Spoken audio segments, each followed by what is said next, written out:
पहले बजट प्रस्तुत होता था पूरे भारत के लिए एक जैसा। वित्त मंत्री का बजट भाषण 2-3 घंटा चलता है, बेचारा पानी पी पी पड़ता है सब। आप कुछ भी कह दीजिए, हमारी वित्त मंत्री बहुत सॉलिड दिमाग, सीधे कह दीजिए। हम अपने गुरुजी से पूछे थे कि सर कौन सी पार्टी अच्छी है, तुमको कौन सा सांप पसंद है? भारत में तो बजट के जनक वालपोल, भारतीय बजट के जनक विल्सन। किसके समय में भारत में बजट प्रस्तुत? Lord Canning. विभागीय प्रणाली किसने लाया था? कैनिंग। 1857 की क्रांति कैनिंग। विभागीय प्रणाली कैनिंग। तो लॉर्ड कैनिंग के समय बजट को प्रस्तुत किया। पहले बजट प्रस्तुत होता था पूरे भारत के लिए एक जैसा। शिक्षा पर इतना पैसे देना है, महिलाओं की शिक्षा के लिए इतना देना है, गंगा की सफाई के लिए, पुल के लिए, सड़क के लिए, अंतरिक्ष के लिए, परमाणु कार्यक्रम के लिए, सेना के लिए, वायुसेना के लिए पूरा बजट प्रस्तुत किया जाता था। लेकिन एकवर्थ समिति के सिफारिश पर, किसकी समिति की सिफारिश पर?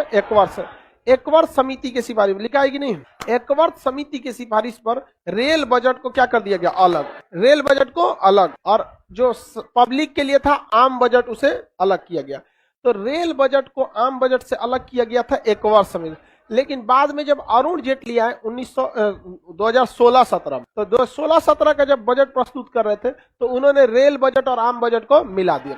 अच्छा काम किया। हाँ, देवराय समिति के सिफारिश पर तो ये मिलाया गया था। और किसने मिलाया गया था उस समय? अरुण जेटली थे। तो अलग किया गया एकवर्थ समिति, अलग किया गया एकवर्थ, मर्ज कर दिया गया देवराय समिति। अलग किया, मिलाया, अलग एकवर्थ, मिलाया देवराय, अलग एकवर्थ, मिलाया, अलग, मिलाया देवराय। अभी बजट प्रस्तुत जो किया जाता है वो पूरे सारे सबके चीजों के लिए बजट को क्या किया जाता है? प्रस्तुत किया।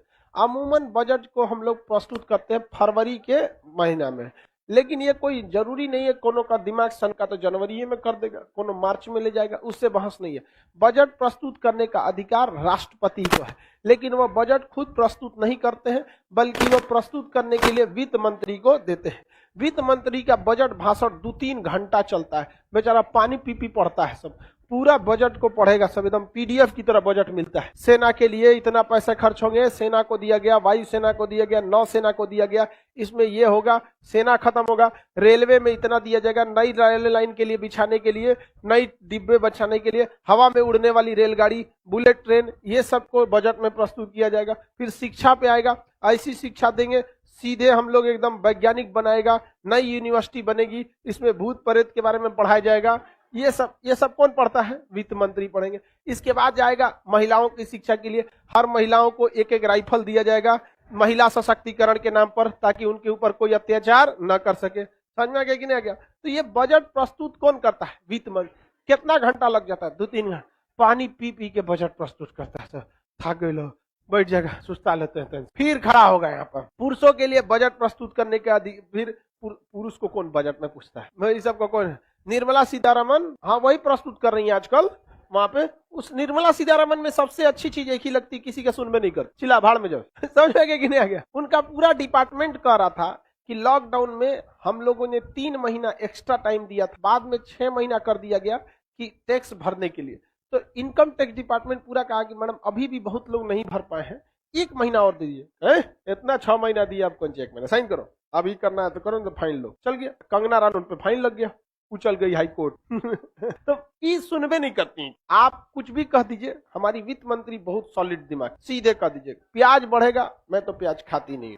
उनको सबसे खराब चीज ये लगता है कि आप क्या सोच के एजुकेशन को 18% जीएसटी में डाली हुई। सबसे खराब ये लगता है गरीब को मतलब नहीं पढ़ेगा वो। अब आप किसी संस्था में जाइएगा, 1 लाख फीस है, तो वो आपसे कितना लेगा? 1,18,000 रुपया। और वो 18,000 रुपया किसको दे देगा? सरकार को। जानते हैं काहे?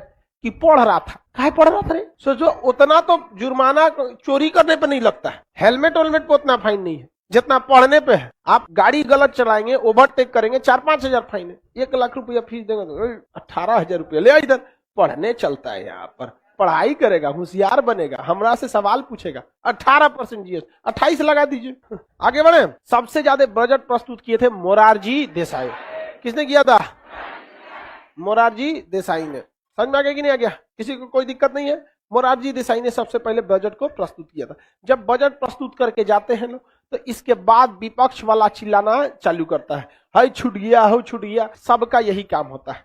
जब बीजेपी विपक्ष में थी तो इनको पेट्रोल महंगा दिख रहा था, अब कांग्रेस को महंगा दिख रहा है। ये सब के सब एक ही टाइप के कैटेगरी के लोग हैं। लोग यहाँ पे समझ में आ गया कि नहीं आ गया? हम लोग हैं आम जनता। बस सीधी सी बात, हम अपने गुरुजी से पूछे थे कि सर कौन सी पार्टी अच्छी है, आज से हम 10-15 साल पहले, तो उन्होंने हमको एक जवाब दिया, बहुत अच्छा हमसे सवाल पूछा, तुमको कौन सा सांप पसंद है? हम कहे सर हम समझ गए, आप सब समझ गए। उन्होंने गजब जवाब दिया था। गुरुजी हम लोग के बहुत जबरदस्त सॉलिड थे। पुराने जमाने के गुरुजी लोग तो भोजपुरी बोलेंगे धोती बांध के, बुझाइल का हो कौन सांप नीमन बता रहा के बताओ, गुरुजी कूल खराबे बड़ा सब, जा तू जाओ, हम समझ गए।